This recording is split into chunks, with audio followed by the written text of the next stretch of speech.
I am, always will be enough. Hey guys, I am Mira Young, and if you're new here, we talk about everything from faith, finances, and follow through. And this series is going to be about follow through. I really want to talk about follow through because I'm in a period of my life where I am letting go of anger, bitterness, and things that just really no longer serve me. But what I realized through doing my anger inventory, you can watch that on the last video, is I was very upset about my life not going as planned. And let's be real, some of us are grieving lives we've never lived, like me. We carry regret for roads we didn't take, decisions we didn't make. So, why am I so angry? And when I thought about this, I realized one thing: what I expected versus what actually happened. And my disappointment wasn't just disappointment, it wasn't just sadness, but I was grieving a life. I was grieving the thoughts, the decisions that I didn't make. I was grieving. And what was I grieving? Everything we're all grieving. As people, if you're watching this in your 20s or your 30s and you're like, I thought I'll be married by now. I thought I would have kids. I thought I would be financially free. Girl, me too. But that's not what God has for us in this season. That's not what God has for me in this season. And for many of us, our our expectations become a breeding ground for anger, for self-hate, and for hopelessness. And that looks different for all of us. That looks different for all of us, like the self-hate, the hopelessness. It and it also feels different. Like we feel things that didn't happen as if it was real. Like why didn't this happen to me? And I I took a walk and I really thought about this, and I was like, this is a disappointment debrief.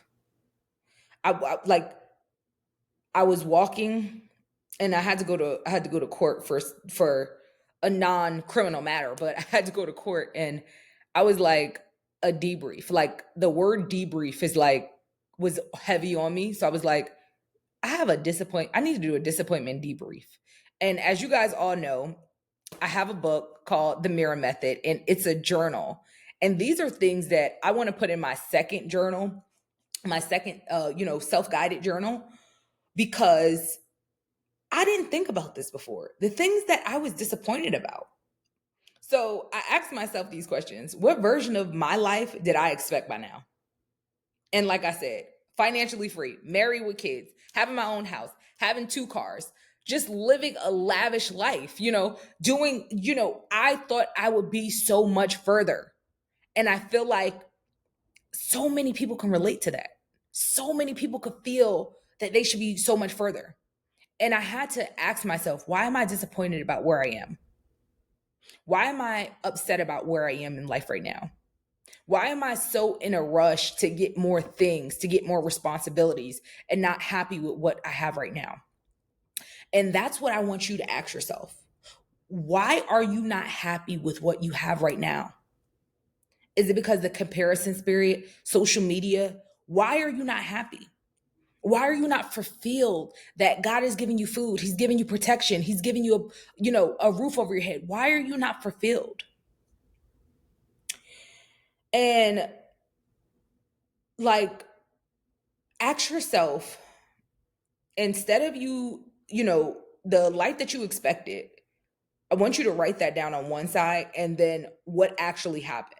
So if you expected kids, if you expected a home, if you expected to be married, write down on the other side what actually happened. Are you a parent to someone else's kid? Are you in a relationship? Do you have a home? Do you have a car? Write those things on the other side and what you expected. Yes, I have a car, but it's not a Lamborghini. Yes, I have a car, but it's not a Escalade ESV. Yes, so write down specifically what you expected and what actually happened instead. What you have today instead. Then as I was walking, I was like, okay, this is what I have today. This is what I expected. And once I cleared those lines up, I was like, okay.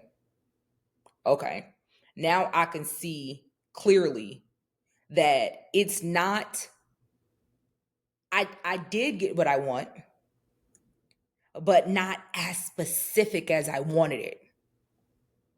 And that was then I started to really give less power to, but I'm not where I want to be.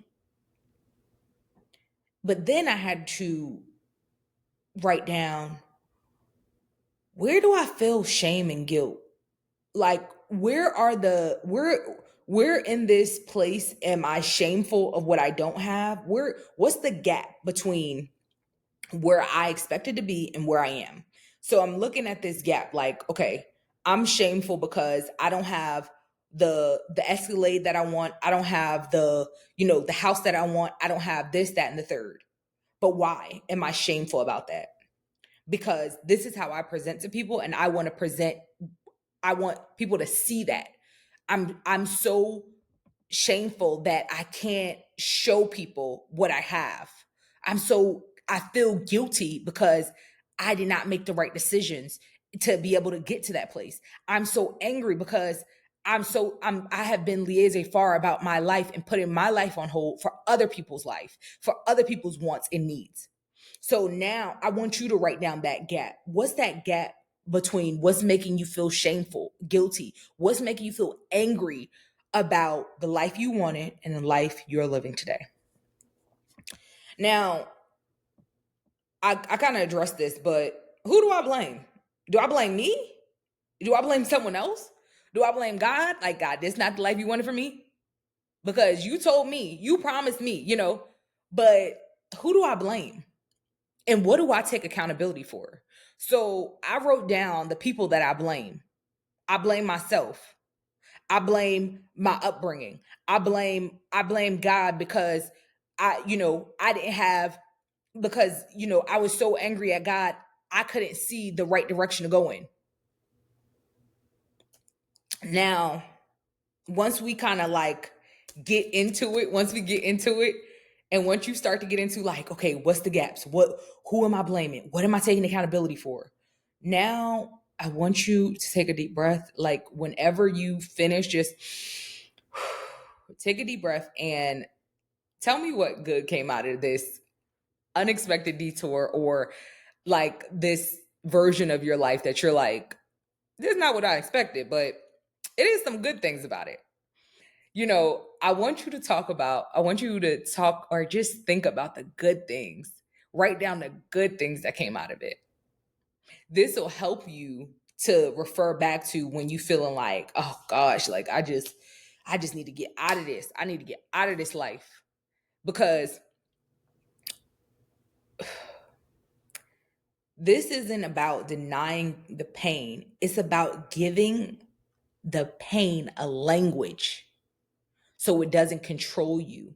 It's about identifying a narrative that you've been telling yourself so it's not controlling your future. So it's not controlling your future actions. It's not controlling, well, if it was like this, then I would feel happy because it may never be like that. But if you're happy with the season and the time and the space that you're in right now, you will be able to appreciate more of the things that are around you. You will be able to see more of the things that are around you.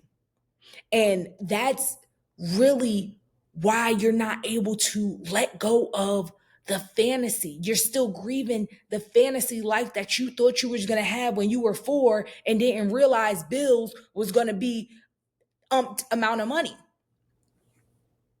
So I want you to do something for me. If you don't write nothing down, if you decide, girl, I'm not going to write this down, watch this video again, write it down. Period. Point blank. Watch this video again and write down what life you wanted, the life you expected, and the life that you have now. At least write that down. And once you do that, I want you to grieve that life. I want you to identify that you are grieving that life and you're crying your heart out, whether it's on paper, whether it's physically crying, whatever it is. Don't minimize your experience. Don't minimize the grief like, well, it could be worse. Because I want you to know that God validates your pain. God sees your pain.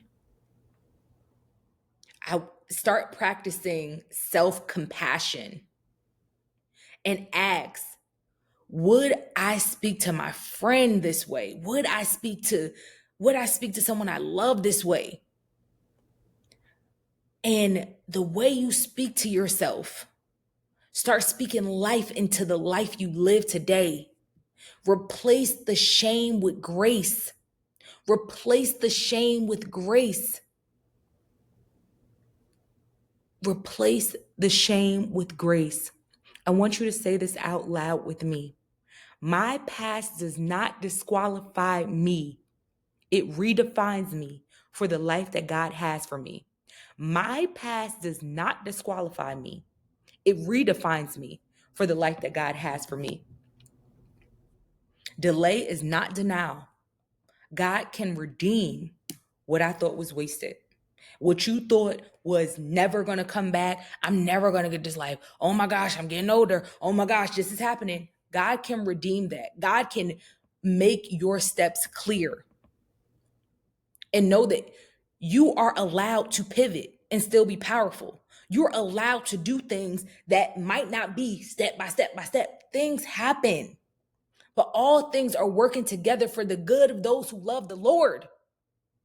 Romans 8:28. Romans 8:28. All things are working together for those who love the good of the Lord. This, I'm just like, that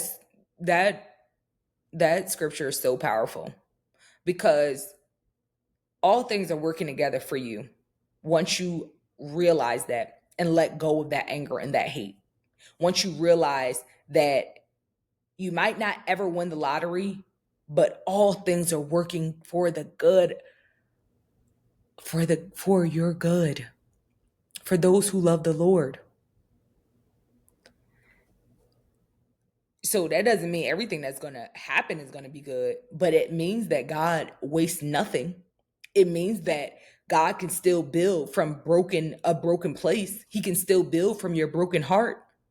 But first, we and you must acknowledge that it is cracked. You must acknowledge that you have wounds that you need God to heal. If this episode helped you in any way, if it stirred up any emotions, I'm glad, because that's the point of this series. And follow through. It's to follow through with the things that are deep inside of you that you never addressed. Follow through with the growth. Push through with the things that have been sitting deep down in you, that have been causing your life to not be where you want it to be. And giving yourself permission to dream again and follow through with those dreams. That's what follow through means when I say faith, finances, and follow through. So what I want us to do, if you don't have time right now, go back at another time, watch this video. Get your notebook out and pen. I know people love the phone, but I want you to write on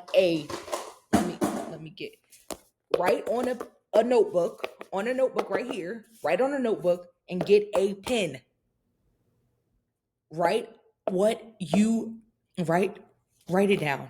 Do not do it on your phone. I want you to sit down, write down the questions. I'll also have them in the links below. And next week, we'll be unpacking bitterness disguised as boundaries. But until then, I want you to keep looking in the mirror and listen to what God is speaking to your heart and to your soul. And if no one's told you today, I love you, God loves you. Until next time, peace.